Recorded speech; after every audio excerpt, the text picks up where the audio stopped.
दाता दयालु। इसके बाद आती है इसी जन्म में नाथ तुमको मैं पालूं। जब मैं ये लाइन कह रहा था तो मुझे लगा कि ये लाइन सफल हो गई, मिल गए जगन्नाथ भगवान, इसी जन्म में मिल गए, मिल गए।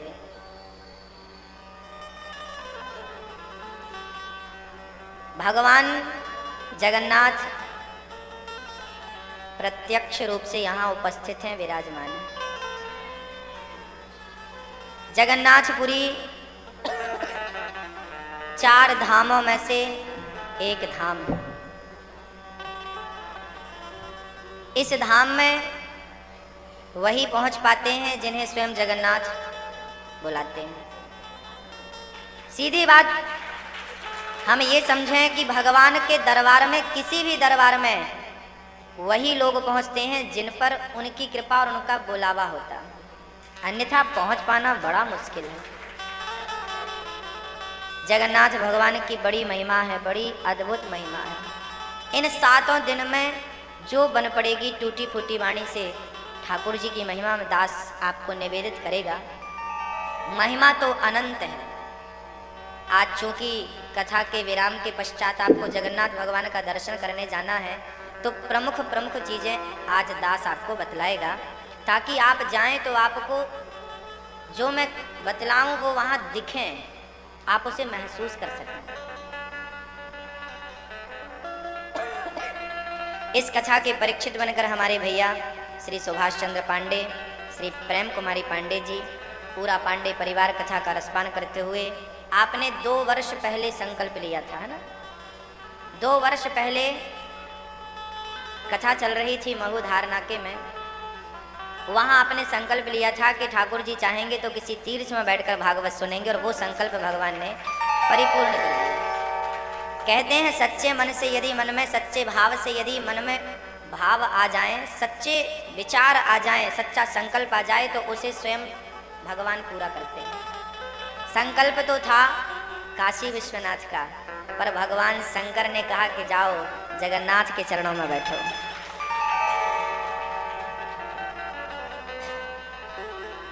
जैसे रखे राम जी रहना चाहिए, जैसे भगवान रखें हमें वैसे, और वैसे में आनंदित रहना चाहिए। बड़ी कृपा है।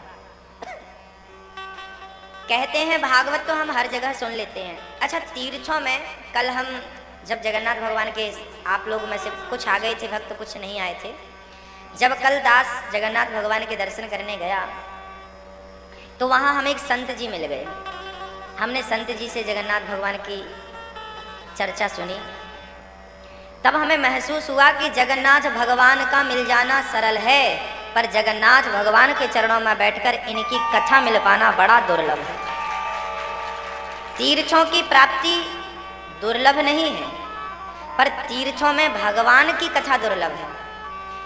तीर्थों में 1 लाख लोग यदि आते हैं तो उन 1 लाख में केवल 100 लोगों को ही तीर्थों में भागवत की कथा या राम कथा प्राप्त होती है। तीर्थ तो प्राप्त होते हैं, आओ जाओ, 2 दिन रुको, 1 दिन रुको, आओ दर्शन किया, परिक्रमा लगाई, चलो। आना जाना तो बड़ी बात नहीं है, सुलभ है, लेकिन 7 दिन का समय निकालकर संसार को 7 दिनों के लिए भूल जाएं और जगन्नाथ भगवान के चरणों में बैठकर, उनके चरणों में बैठकर उन्हीं की कथा का श्रवण करना बड़ा दुर्लभ है। क्योंकि भगवान से अधिक भगवान की कथा की महिमा है। राम से अधिक राम कर नामा, राम से अधिक राम के नाम की महिमा है। ना हम बसामी वैकुंठ, भगवान कहते हैं मैं वैकुंठ में नहीं रहता, मैं कहाँ रहता हूँ? बोले जहाँ प्रेम से मेरा भक्त मेरा कीर्तन कर ले, और जहाँ मेरा भक्त प्रेम से मेरी कथा सुन ले, बस मैं वहीं प्राप्त हो जाता हूँ, वहीं मिल जाता हूँ। तो कथा जो है वो दुर्लभ है। और भागवत की कथा तो 7 दिनों की ही होती है। क्यों होती है 7 दिनों की? क्योंकि 8वां दिन बना ही नहीं ना, सोमवार से रविवार तक 7 ही दिन होते हैं। एक एक दिन की कथा धुंधकारी मोक्ष में लिखा है कि एक एक दिन की कथा जब धुंधकारी जैसे पापात्मा ने सुनी तो बांस की एक गांठ खुल गई प्रथम दिवस की कथा पर, द्वितीय गांठ खुल गई द्वितीय दिवस की कथा पर, और तृतीय गांठ खुल गई। बांस में ग्रंथियां होती हैं ना, पहले दिन की कथा में पहली ग्रंथि खुल गई, दूसरी कथा में दूसरे दिन की दूसरी, तीसरे दिन की कथा में तीसरी। भागवत जी में लिखा है 7 दिन की कथा हुई और पूरी 7 ग्रंथियां खुल गई। एक सुंदर सा पुरुष निकला, विमान आया, बैठा, जाने लगा। गोकर्ण जी ने रोका, भैया जी रुको, कहाँ जा रहे हो, कौन हो, अपना परिचय तो दो। ये सारे भक्त परेशान है कि ये कौन है, कहाँ से आया और कहाँ चल पड़ा। तब रोता हुआ बोला, भैया मैं आपका भाई धुंधकारी हूँ। अच्छा आप धुंधकारी हैं, आप तो प्रेत थे और आज तो देवताओं की तरह आपने रूप बना लिया, बढ़िया पीताम्बर भी पहन रखा है, बढ़िया सुसज्जित लग रहे हैं आप। कहने लगे, प्रभु मैं तो प्रेत ही था, मैंने अपनी माँ पर अपने पिता पर इतना अत्याचार किया कि मैं प्रेत बन गया, मैंने इतने पाप किए कि मैं प्रेत बन गया। लेकिन धन्य है श्रीमद् भागवत की कथा, 7 दिन मैंने एकाग्र चित्त से जब कथा सुनी तो मैं प्रेत योनि से मुक्त होकर आज भगवान के परम धाम को जा रहा हूं। अच्छा एक बात बताऊं, आप में से जितने लोग यहाँ बैठे हैं आपने कई बार भागवत सुनी होगी, ये मैं गारंटी से कह रहा हूं, आत्मविश्वास से कह रहा हूं कि आप लोग जितने यहाँ बैठे हैं आपने जरूर कई बार भागवत सुनी होगी, अपने घर पे, अपने गुरुजी के मुंह से, अपने आसपास 2 बार 3 बार 4 बार सुनी होगी। क्योंकि जब तक बार बार भागवत ना सुनो तब तक तीर्थों में बैठकर भागवत सुनने की अनुमति परमात्मा नहीं दे सकता। यदि उसने अनुमति दी है तो आपका प्रेम है भागवत के प्रति और आपने सुन रखी है तो भगवान ने यहाँ बढ़ाने के लिए भेज दिया, जाओ। और यदि आप पहली बार ही तीर्थ में सुन रहे हैं तो आप तो भाग्यशाली नहीं सौभाग्यशाली।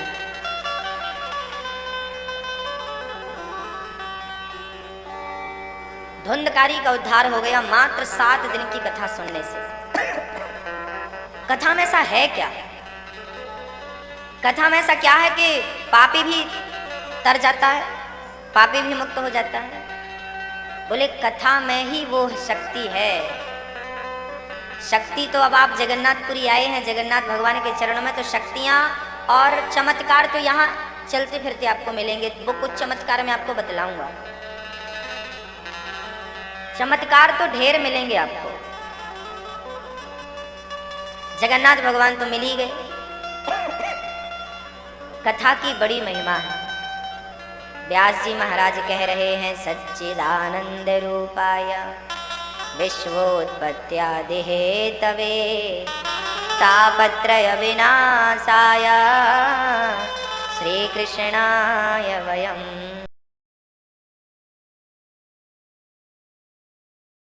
नमः।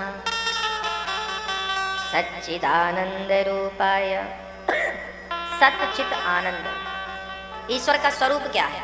सत चित आनंद।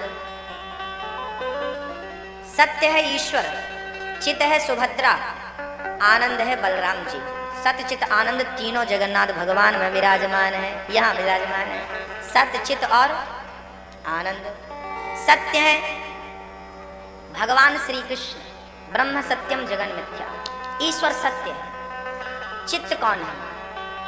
जिसका चित्त पवित्र हो चुका है, निर्मल हो चुका है, वो कौन है? बोले वो सुभद्रा है। ईश्वर का स्वरूप क्या है? बोले चित स्वरूप है परमात्मा। चित्त कहते हैं आत्मा को। ईश्वर प्रकाशवान है, प्रकाशित है। एक स्वरूप है ईश्वर का आनंद। आनंद नंद के आनंद भयो, ईश्वर का नाम ही आनंद है। सुख का उल्टा दुख कर लो, दिन का उल्टा रात कर लो, हर चीज का उल्टा हो सकता है, संभव है, पर आनंद का उल्टा कुछ नहीं, क्योंकि आनंद तो सीधा ही है, उल्टा नहीं। आनंद तो आनंद है, क्योंकि परमात्मा संसार के विषयों में सुख मिल सकता है, और सुख है तो दुख भी है। भोगों में सुख है, खाने में सुख है, सोने में सुख है, परिवार में सुख है, यहाँ सुख है, लेकिन भगवान की कथा में सुख नहीं है। भगवान की कथा में तो आनंद है, क्योंकि सुख का दुख हो सकता है। संसार में रहोगे ना तो सुख के विपरीत दुख हो सकता है, पर आनंद के विपरीत कुछ नहीं हो सकता। आनंद तो आनंद है, जो आनंद सिंधु सुख राशि सी करते त्रय लोक सुपासी। ईश्वर का नाम आनंद है, सच्चिदानंद रूपाय। अच्छा, भगवान करते क्या है? विश्वोत्पत्ति आदि है तवे, विश्व की उत्पत्ति, पालन और संहार। यहाँ भी तीन चीजें हैं, उत्पत्ति, पालन और संहार। तो उत्पत्ति तो ब्रह्मा की भगवान नारायण से हुई ना, तो उत्पत्ति करते हैं भगवान कृष्ण। तीन है यहाँ, कृष्ण, सुभद्रा और तो विश्वोत्पत्त्यादि है तवे। उत्पत्ति करते हैं भगवान श्री कृष्ण, पालन करती है माँ। तो माँ भी तो यहाँ उपस्थित है। कौन सी माँ? सुभद्रा, वो कृष्ण की बहन है, पर हमारी तो माँ हुई ना। तो वो एक उत्पत्ति करने वाला भी बैठा है और पालन करने वाली माँ बनकर बैठी है। और फिर बलराम जी के पास मूसल है, तुम्हारे सारे पापों का हिसाब भी है, तो संहार करने भगवान बलराम जी बैठे हैं। इसलिए जगन्नाथपुरी में आ गए तो ब्रह्मा विष्णु महेश सृष्टि करता, पालन करता, संहार करता, तीनों से भेंट हो जाती है। विश्वोत्पत्त्यादि तवे तापत्रय विना दैहिक दैहिक दैविक भौतिक। अच्छा, यहाँ दुख भी तीन प्रकार के हैं, दैहिक दैविक भौतिक। तापा और राम राज्य काहू नहीं व्यापा। दैहिक, दैविक और भौतिक। जो शरीर में अनेक प्रकार की बीमारियां हो जाएं, शरीर से जो कष्ट मिले वो दैहिक ताप, जो देवताओं से कष्ट मिले वो दैविक ताप है, और जो पशु पक्षियों से जो कष्ट मिल जाए, बीछी काट दे, सर्प काट दे, कुछ भी घटनाएं घट जाएं, ये भौतिक दुख है, आदि भौतिक। इन तीनों प्रकार के दुखों से बचाने के लिए तीनों यहाँ उपस्थित हैं। आदि दैविक दुख से बचाने के लिए भगवान श्री कृष्ण उपस्थित हैं। देवताओं के दुख से बचाने के लिए स्वयं भगवती माँ जगत जननी उपस्थित है हमारी।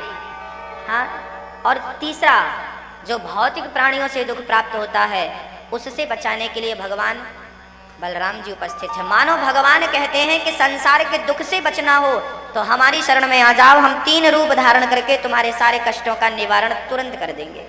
लेकिन करना क्या होगा? केवल आना होगा। अच्छा, यहाँ भगवान किस मुद्रा में बैठे हैं? जगन्नाथपुरी में भगवान किस मुद्रा में है? जगन्नाथपुरी में भगवान गले से लगाने की मुद्रा में है।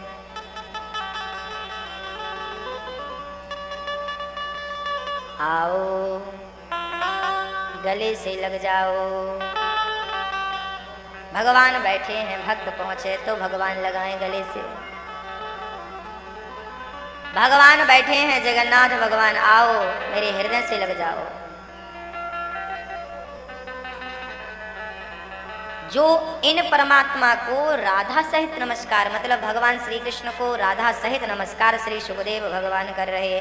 श्री कृष्णाय वयं नुमः यं प्रव्रजन्तमनुपेतमपेत कृत्यं द्वैपायनो विरह कातरया जुहाव पुत्रेति तन्मयतया तरवोऽभिनेदुस् तं सर्वभूतहृदयं मुनिमानतोऽस्मि। भगवान सुखदेव जी का जन्म हुआ और जन्म लेते ही सन्यासी हो गए। ऐसे सुखदेव भगवान जो प्रकट होते ही सन्यास की ओर चले, ऐसे भगवान को हम नमस्कार करते हैं। आइए चलते हैं अब नैमिषारण्य में। 88,000 संतों का मेला है। सूत जी का आगमन हुआ, सारे संतों ने खड़े होकर उनका अभिवादन किया। सूत जी महाराज ने कहा, महाराज मैं तो छोटा सा बालक हूँ, 20 वर्ष का, और आप तो इतने बड़े बड़े संत हैं जिनके सामने सतयुग त्रेता द्वापर बीत गया, आप मुझे प्रणाम कर रहे हैं ना? बैठ जाइए। सारे संतों को बिठाला, बैठिए बैठिए। सारे संतों ने कहा महाराज जो धन में बड़ा होता है वो धनवान कहलाता है, जो बल में बड़ा होता है बलवान कहलाता है, लेकिन जो ज्ञान में बड़ा होता है वो सबसे श्रेष्ठ होता है और आप ज्ञान में बड़े हैं। मैं आपको नमस्कार करता हूँ। भाई मुझे क्यों नमस्कार कर रहे हैं? अच्छा ज्ञानी कहीं मिल जाए ना तो छोड़ना नहीं चाहिए ज्ञानी को ज्ञान लिए बिना। संत का क्षण और अन्न का कण, हमारे शास्त्रों ने दो बातें हमें बहुत बार बार सिखाई और समझाई हैं। संत मिले तो संत शरण में जाइए दिन में 2-2 बार, और संत शरण में जाइए कपट को छोड़कर, क्रोध को छोड़कर, अहंकार को छोड़कर संतों के शरण में जाइए, छोड़कर जाइए, सब त्याग कर जाइए। काम क्रोध लोभ मोह अहंकार सब त्याग दीजिए और संतों की शरण में जाकर के प्रेम से उनसे सीखना चाहिए।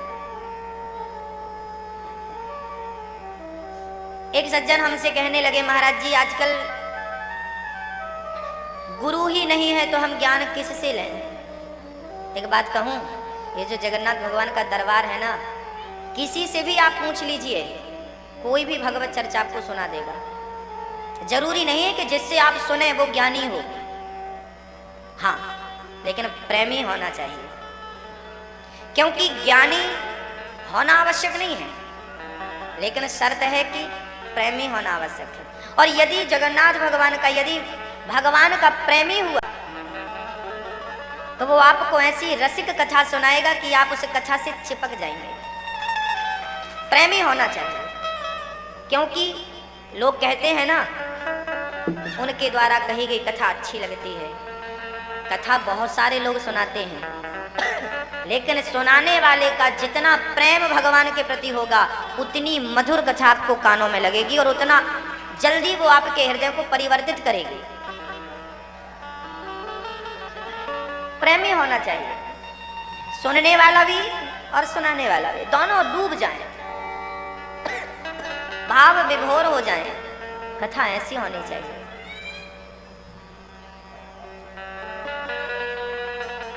हम कितने प्रेम में डूबे हैं ये हमें देखते रहना चाहिए।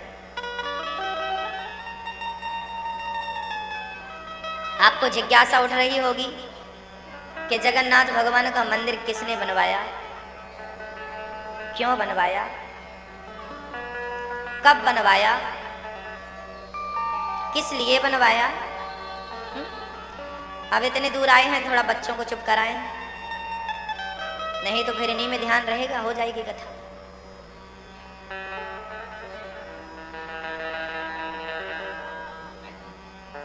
प्रेम से आप सुनिए।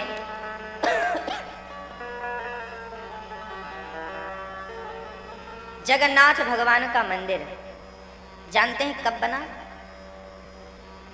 जगन्नाथ भगवान का ये जो मंदिर आप देख रहे हैं ये सतयुग में बनाया था। इंद्रद्युम्न नाम के राजा थे, बड़े प्रेमी थे। इंद्रद्युम्न की पत्नी का नाम था गुंडिचा रानी। गुंडिचा रानी और इंद्रद्युम्न ने मन में बड़े भाव से विचार किया। उनके हृदय में बड़ा प्रेम था भगवान के प्रति, चूंकि उनकी कोई संतान नहीं थी और वो अपनी संतान भगवान को मानते थे कि भगवान ही मेरे पुत्र हैं।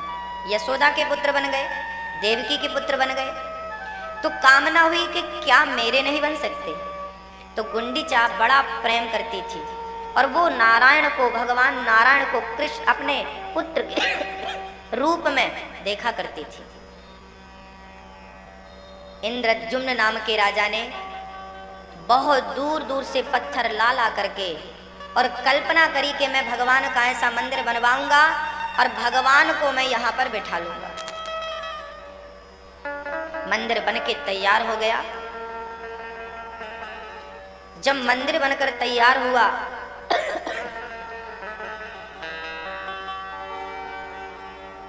तो ब्रह्मा जी को बुलाने चले गए इंद्रद्युम्न। ब्रह्मा जी, मंदिर तैयार है, अब आप चलिए और मंदिर में भगवान की प्राण प्रतिष्ठा कराइए, भगवान को विराजमान आप करें, पंडित आप। ब्रह्मा जी बोले, इंद्रद्युम्न, तुम जितनी देर यहाँ खड़े हो, इतनी देर में तो मृत्युलोक के कई युग बीत गए। क्योंकि ब्रह्मा जी का एक दिन कितना बड़ा होता है जानते हैं? हमारा 7 दिन का एक सप्ताह होता है, 30 दिन का एक माह होता है, 12 माह का एक वर्ष होता है ना? देवताओं का जब हमारा एक वर्ष होता है, एक वर्ष में आपने देखा होगा 2 अयन होते हैं, एक उत्तरायण एक दक्षिणायन। जब हमारा एक वर्ष बीतता है तब देवताओं का एक दिन होता है। तो हमारी इतनी कम उम्र है और हमसे इतनी अधिक देवताओं की उम्र है। ऐसे देवता 100 साल जीते हैं, देवताओं की उम्र 100 साल की है। हमारा एक वर्ष, उनका एक दिन। अच्छा, ब्रह्मा जी की कितनी? बोले ब्रह्मा जी का एक दिन इतना बड़ा होता है कि एक दिन में सतयुग, त्रेता, द्वापर, कलयुग, ये चारों युग 1000 बार बीत जाते हैं। चतुर्युगी 1000 चतुर्युगी बीत जाए तब ब्रह्मा जी का एक दिन होता है। सतयुग, त्रेता, द्वापर, कलयुग, सतयुग, त्रेता, द्वापर, कलयुग, तब ब्रह्मा जी का एक दिन। ऐसे ब्रह्मा जी की भी 100 वर्ष की उम्र निश्चित है। और जब ब्रह्मा जी की ऐसे 100 वर्ष की उम्र पूरी हो जाती है तब भगवान श्री नारायण अपनी केवल पलक झपकाते हैं। ऐसे उनकी एक पलक झपकने में इतना समय बीत जाता है। तो जब इंद्रद्युम्न नाम के राजा ब्रह्मा जी के पास पहुंचे और वहां खड़े होकर कह रहे थे कि मैंने मंदिर बनाया, आप चलो, इतने में तो युग बीत गया। वहां का जो काल चक्र है ब्रह्मा जी के जगह का, वो ऐसे चलता, बहुत यहाँ की अपेक्षा बहुत फास्ट। अब क्या करें महाराज? चलो, तब ब्रह्मा जी को लेके यहाँ आए। तब तक जो पूरा मंदिर जो बनवाया था, वो पूरा मंदिर समुद्र की लहरों पे और बालू पर ढक चुका था। वो आए उसके पहले घटना घट गई। उस समय गल्लू माधव नाम का एक राजा था यहाँ पर। जब इंद्रद्युम्न चले गए तो युग के युग बीत गए, तो राजा भी बदल गए। तो यहाँ पर गल्लू माधव नाम का एक राजा था। वो एक दिन घोड़े पर चढ़कर जा रहा था, तभी उसके घोड़े के पांव से जगन्नाथ भगवान का जो झंडा है ना, वो झंडा जिस पे बंधा है चक्र, उस चक्र पर घोड़े के पांव टकराया। राजा ने देखा भाई यहाँ तो कुछ है, साफ सफाई करवाई, पूरी प्रजा को बुलाया, साफ करवाया तो मंदिर निकला। अब तो गल्लू माधव ने घोषणा कर दी कि ये मंदिर मैंने बनवाया और इस मंदिर का अधिष्ठात्र मैं हूं। उसने स्थापना भी कर दी भगवान की। किनकी? बोले नरसिंह भगवान की। नरसिंह भगवान की गल्लू माधव ने इस मंदिर में स्थापना कर दी। तब तक ब्रह्मा जी को लेके राजा साहब आ गए। इंद्रद्युम्न, महाराज ये मंदिर तो बड़ा, हम गए थे तो मंदिर खाली था और अब तो घंटी घड़ियाल पूजा पाठ सब चल रही है, भगवान बैठ गए क्या? गल्लू माधव बोला मंदिर मेरा, तो भगवान ने भी मैंने बिठा लिया। अब दोनों में विवाद हुआ। ये मंदिर किसने बनवाया, इसका क्या सबूत है? बहुत चर्चाएं हुई। अंत में गल्लू माधव ने स्वीकार किया कि मंदिर बना बनाया था, मैंने केवल बालू हटाई है, पूरा ढक चुका था। ठीक है, मैं हार स्वीकार करता हूँ। उनकी गवाही देने कछुआ आए थे, कछुआ, कच्छप, और वो कच्छप जीवित थे। कहते हैं बड़े बड़े कच्छप थे, उन कच्छप की पीठ पे मंदिर बनाने के पत्थर रखकर लाए गए थे। तो उनकी पीठ पर पत्थर रखे थे ना, तो घिस गई थी। वो युगों के बाद भी कच्छप की उम्र बड़ी लंबी होती है, वो मरे नहीं। और वो गवाही देने पहुंचे कि हाँ, हमारी पीठ पर पत्थर लाए थे और इंद्रद्युम्न नाम के राजा ने मंदिर निर्माण कराया। गल्लू माधव हार करके चला गया और अपने भगवान जाते जाते ले जाने लगा। बोले भगवान मैं ले जाऊंगा। ठीक है, ले जाओ। आज भी वहां पर भगवान विराजमान है, मंदिर के बाहरी द्वार पे भगवान विराजमान है। तब भगवान श्री ब्रह्मा जी ने कहा कि देखो, अब आप लोगों का बात विवाद चल रहा है, पहले क्लियर हो जाए। तब मैं आऊँगा। तब ब्रह्मा जी ने कहा कि मुझे आने की अब आवश्यकता नहीं है, यहाँ जिनको बैठना है वो स्वयं आएंगे और आप चिंता ना करो। ब्रह्मा जी अपने लोक को चले गए। राजा ने बहुत सारी मूर्तियां बनवाई कि ये मूर्ति ठाकुर जी का ये विग्रह रखेंगे, पर कोई विग्रह ठीक से बन ही नहीं पाया। तब एक बूढ़े व्यक्ति के रूप में स्वयं भगवान श्री नारायण प्रकट भये, कृष्ण प्रकट भये और उन्होंने कहा कि मैं फलाने गांव से आया हूँ और मैं बहुत बढ़िया मूर्ति बनाऊंगा, लेकिन मेरी शर्त है, मुझे 21 दिन का टाइम चाहिए।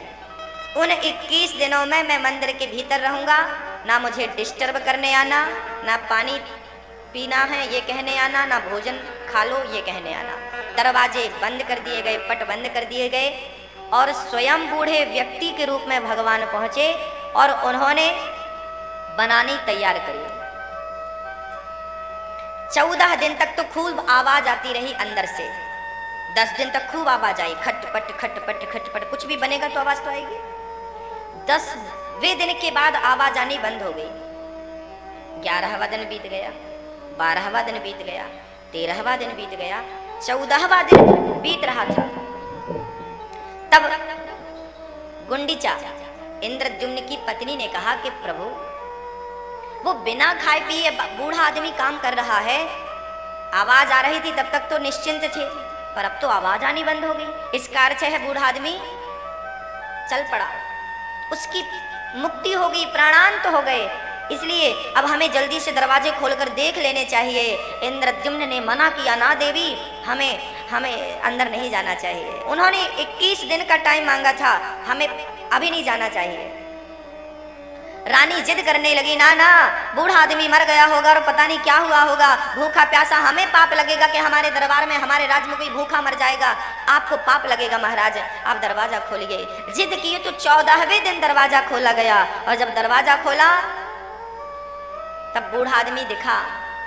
तब तक भगवान का सब कुछ तैयार था, तीनों के हाथ बस बाकी थे, हाथ बाकी थे, बाकी दिनों में उनके हाथ ही बनने थे। तब दरवाजा जब खोल दिया तो बूढ़े आदमी ने कहा, राजा साहब देखिए,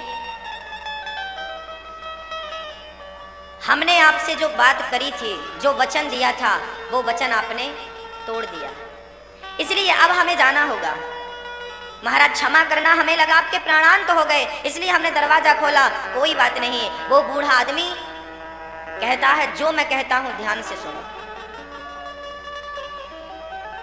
इन्हें आप 5 बार भोजन कराएंगे, क्योंकि इनके हाथ नहीं है तो इन्हें आप स्वयं भोजन कराएंगे। 5 बार रोज भोजन करेंगे, बाल भोग, राजभोग, ऐसे 5 बार। और जब 2 आषाढ़ आए, 2 आषाढ़ आए, तब इनका विग्रह बदलने मैं स्वयं आऊंगा। इनके हृदय में, उनके अंदर कहा जाता है कि जब भगवान श्री कृष्ण 125 वर्ष की लीला पूर्ण करके चले गए, तब अर्जुन ने भगवान श्री कृष्ण का संस्कार, उनका शरीर बचा था। कुछ विद्वान तो कहते हैं कि भगवान शरीर सहित गए, कुछ विद्वान कहते हैं ना ना, शरीर यहीं छोड़ गए कलयुग के भक्तों के लिए। तो भगवान श्री कृष्ण का जो शरीर था, उस शरीर का अंतिम संस्कार अर्जुन ने किया था। लेकिन अर्जुन ने देखा कि भगवान का शरीर जल नहीं रहा था। कितना कोशिश की कि जला दूं, पर जला नहीं, कुछ हिस्सा बचा था, तो अर्जुन ने वो हिस्सा उठाकर समुद्र में विसर्जित कर दिया। कहा जाता है कि भगवान का वही हिस्सा, थोड़ा सा हृदय का हिस्सा, बहता बहता पानी में यहाँ समुद्र के किनारे पहुंचा और बूढ़े आदमी ने जब मूर्ति बनाने के लिए उस गर्भगृह में प्रवेश किया था, तो भगवान श्री कृष्ण का वही हिस्सा लेकर पहुंचा था। और विग्रह के अंदर इस तरफ जो सांवले वाले हैं वो भगवान श्री कृष्ण हैं, जो बीच में है वो, और जो बाजू में गोरे वाले हैं वो श्री बलराम जी हैं, बलदाऊ जी हैं। तो जो श्री कृष्ण का विग्रह है, उस विग्रह में आज भी भगवान का वो शरीर स्थापित है। और जब 2 आषाढ़ आते हैं, या तो 8 वर्ष में एक बार आता है, या तो 12 वर्ष में एक बार आता है। जब आता है तब भगवान का विग्रह बदला जाता है, लेकिन अंदर का वो भाग उससे इनसे निकालकर उस पर डाला जाता है।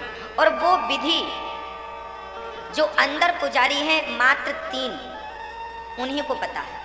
पुजारी भी 3 है, उन्हीं को पता है। और कहते हैं कि कलयुग के पहले, कलयुग जब जैसे भगवान गए तो कलयुग की स्थापना हो गई, और कलयुग की स्थापना हुई तभी जगन्नाथ भगवान की स्थापना हुई। कलयुग कितना भी बड़ा अत्याचार करे जीवों पर, लेकिन जगन्नाथ भगवान का स्मरण करने मात्र से कलयुग आपको और आपके जीवन को, आपके हृदय को, आपके मन को छोड़कर चला जाता है और चित्त शुद्ध हो जाता है जगन्नाथ भगवान का स्मरण करने मात्र से। जगन्नाथ भगवान के हृदय में स्वयं भगवान श्री कृष्ण का विग्रह है, इसलिए पूर्ण कृष्ण साक्षात परमात्मा के रूप में यहाँ बैठे हैं। हम यहाँ मूर्ति नहीं कह सकते कि ये मूर्तियां हैं। हम यहाँ ये नहीं कह सकते कि भगवान जैसे